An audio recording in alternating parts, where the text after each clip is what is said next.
ಸದ್ಯಕ್ಕೆ ಇರ್ತಕ್ಕಂಥ ಮಾಹಿತಿ, ಪ್ರಾಥಮಿಕ ಮಾಹಿತಿ ಪ್ರಕಾರ ಇವರೆಲ್ಲರೂ ಈ ಥರ ವಿದ್ವಾಂಸಕ ಸಂಸ್ಥೆಗಳ ಒಂದು ಹಿನ್ನೆಲೆಯಲ್ಲಿ ಸೋಷಿಯಲ್ ಮೀಡಿಯಾ ಮುಖಾಂತರ ಎಲ್ಲರೂ ಕೂಡ ಪತ್ತೆಯಾಗಿ ಒಬ್ಬರಿಗೊಬ್ಬರು ಈ ಆನ್ಲೈನಲ್ಲಿ ಇವರ ಒಂದು ವೆರಿಫೈ ಮಾಡಿದಾಗ ಪ್ರಾಥಮಿಕವಾಗಿ ಗೊತ್ತಿದೆ. ಈ ಹಿಂದೆ ಕೂಡ ತುಮಕೂರು ಜಿಲ್ಲೆಯಾಗಿರ್ತಕ್ಕಂಥ ತನಿಖೆ ಸಾಮರ್ಥ್ಯ ಇದೆ ಅಂತ ಹೇಳಿ ತನಿಖೆಗೆ ನಾವು ಮುಂಚಿರ್ತಕ್ಕಂಥ ನಮ್ಮ ದರ್ಶನ ಮಾಡಿರ್ತಕ್ಕಂಥ ಸಸ್ಪೆಕ್ಟನ್ನು ನಾವು ವೆರಿಫೈ ಮಾಡಬೇಕು. ಮೊದಲು ವೆರಿಫೈ ಮಾಡಿ ಅವಶ್ಯಕತೆ ಎಲ್ಲ ಇವನು ಸುಮಾರು 15 ದಿನಗಳ ಹಿಂದೆ ಇಲ್ಲಿಗೆ ಫ್ಯಾಕ್ಟ್ರಿಗೆ ಪೇಂಟಿಂಗ್ ಕೆಲಸವನ್ನು ಆರಿಸಿ ಇಲ್ಲಿ ಬಂದಿದ್ದರು ಅಂತ ವಿಷಯ ಮಾಹಿತಿ ಇದೆ. ಆ ಮಾಹಿತಿ ಆಧರಿಸಿ ನಾವು ಒಂದು ಕರೆದು ಎಂಕ್ವೈರಿ ಮಾಡಿದಾಗ ಈ ಒಂದು ಅಂಶ ನಮಗೆ ಬೆಳಕಿಗೆ ಬಂದಿದೆ. ಹೌದು, ರೀಸೆಂಟಾಗಿ ಸುಮಾರು 10 ಜನ ತಂಡವಾಗಿ ಬಂದಿದ್ದರು. 10 ಜನ ತಂಡವಾಗಿ ಬಂದಿರುವ ವಿಷಯದ ಮಾಹಿತಿ ಇದೆ. ಉಳಿದ ಬಗ್ಗೆ ಕೂಡ ನಾವೆಲ್ಲ ವೆರಿಫೈ ಮಾಡ್ತಾ ಇದ್ದೀವಿ.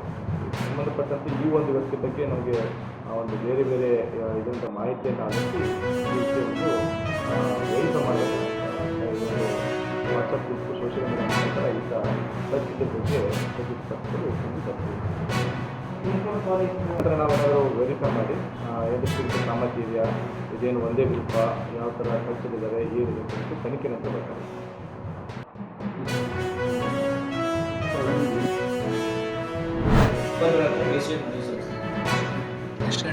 ಅದೇ ನಮಗೆ ಸರ್ ಬೆಳಗ್ಗೆ 11 ಗಂಟೆಗೆ ಶನೇಶ್ವರ ದೇವಸ್ಥಾನದಿಂದ ಮೆರವಣಿಗೆ ಇರುತ್ತೆ ಸರ್. ಪೂಜೆ ಶನೇಶ್ವರ ದೇವಸ್ಥಾನ, ಪಂಚಲಿಂಗೇಶ್ವರ ದೇವಸ್ಥಾನಕ್ಕೆ ಪೂಜೆ ಸಲ್ಲಿಸಿ ಡಿ ಸಿ ಅವರು ಜಿಲ್ಲೆಯ ವಿವಿಧ ಮಠಾಧೀಶರು